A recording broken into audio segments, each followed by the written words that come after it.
don't get out and earn some things ourselves, we will never have them. Now you tell me what you think. I know $200 would buy 2 cows, but a cow isn't going to keep me happy now. I probably never would have thought of it seriously if you were here. Got to have something to keep me going. There is a fur coat that is still at my dad's. I don't know if that's the fur coat in question. I'll have to trace it back and see, but I don't like fur coats because, you know, the poor little animals. But anyway, so that's why I never took it. But I'll have to dig up more information on the coat.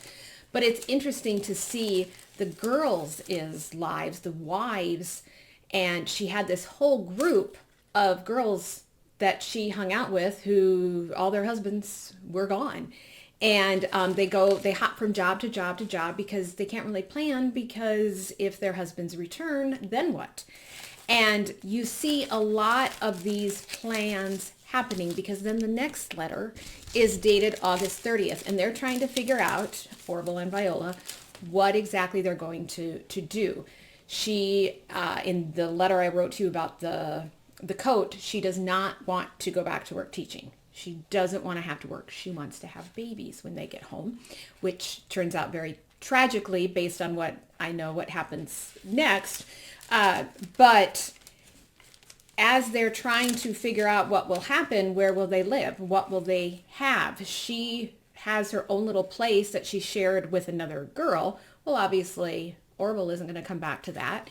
She then lived with her family for a while. Well, Orville can't come back to that. So Orville has family land, and she made a point saying she didn't want to be like a farmer, but then she kind of switches gears, says yes, she'll teach or whatever.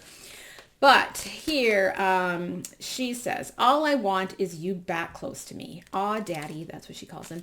Don't think about being worked on when you get home. I'll understand to a certain extent. I'll give you plenty of leeway, but there'll be a limit, or shouldn't you have one?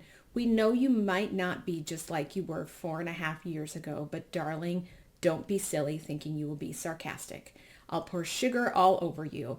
You'll be dripping goo when I get done with you. How does that sound? And she paints this picture that everything will work out when they get home. So I can only imagine what was in his letters to her, which I don't have. That is essentially the end of their love story in regards to World War II and how they started their official married life together. Until next time, on 3